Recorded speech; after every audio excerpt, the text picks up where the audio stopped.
Welcome back. In this lecture, we're going to go through the connections option. Let's dive in. So scrolling down a little bit below languages, it is actually going to say show more options. Clicking there, we have connections. Now, whenever you wonder what something is, you just hover your mouse over this exclamation mark and you're going to get an explanation. Now, what this is that you can target people who has a special connection either to your page, to your event, or to your app, right? So let's have a look at those different options. Now, in order to start editing it, all we need to do is go to the right and click on edit. And then here we can add a connection type. So the options we have is, for example, connected to your Facebook page, people who like your page, friends of people who like your page, or exclude people who like your page. So there are a couple of different targeting strategies that we can use here. So for example, if we have a lot of people who likes our page and we're coming up with a new product or an upsell rather. So let's say that it is a new and improved version of a product that we've already been selling, it's going to make sense that we want to target these people who already like the original product. So that would be a possible targeting. Now, what we could also do is expand our likes to friends of people who like your page. And that could be a possible strategy if you're looking to build some social proof and want to get some more likes, because your friends already like your page. Chances are that their friends are going to be more likely to like your page too, because they might know about it. And then we have exclude people who like your page. So let's say that you are trying to sell a specific product, but you know that everyone who has liked your page already knows about your product. So you probably don't want to do any marketing to them because they're already aware of your product. So this would be a great strategy to not waste any money by excluding the people who liked your page. I mean, if you're only selling a single product and you have a bunch of people who like your page, and you know that a lot of them, they already know about it and they probably purchased from you already, you're probably going to want to exclude those people. Similarly, if you're trying to get more likes on your Facebook page to build more social proof, you also want to exclude people who already like your page because they can't like it anymore. That's just wasting money. So there are a couple of different strategies, and similarly, you can do the very same with apps, and similarly, you can do the very same with events. So people who responded to your event, you could, for example, do an upsell to them. So if you're selling a specific form of tickets, and then with those tickets, there is an additional purchase you can make, you could do your marketing specifically to them. You can also exclude people who already responded to your event. Maybe there's a concert going on or any other form of event, because those have already responded, right? So you don't want to target them anymore.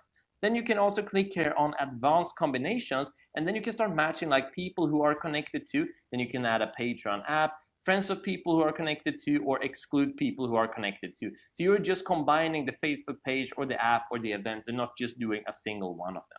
Now realize that whenever we are using any one of these, we are messing up our audience size that we have built up with our targeting already. Chances are we're not going to be using our connection until we have a big following and a big audience already. So I would not be using this for quite a long time, but it's a good idea to know how to use it, especially how to use certain strategies, such as if you're trying to do an upsell to an audience you already have, or if you're trying to build social proof and you don't want to show your ads to the audience that you already have because they're already aware of it, you know how to add or remove those sort of connections. So it's just a good option to know how it works. So we're not going to use it at all. I'm just going to leave it blank here.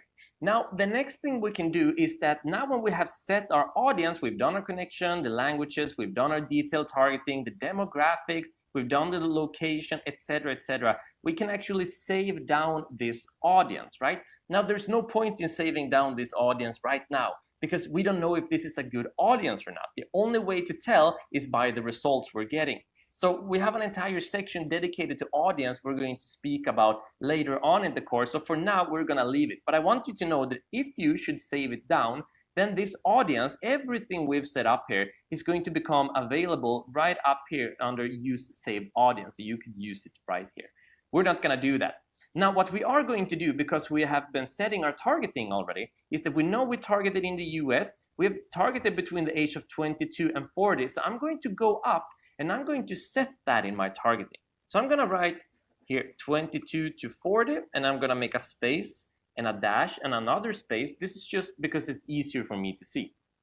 And then I'm going to scroll down, and then we have a bunch of different targeting. And you know, Engage Shopper and online shopping, those are the kind of options that I use in a lot of e-commerce ads. but a long distance relationship, that is really what sticks out here. So I'm going to write in long distance relationship. There we go.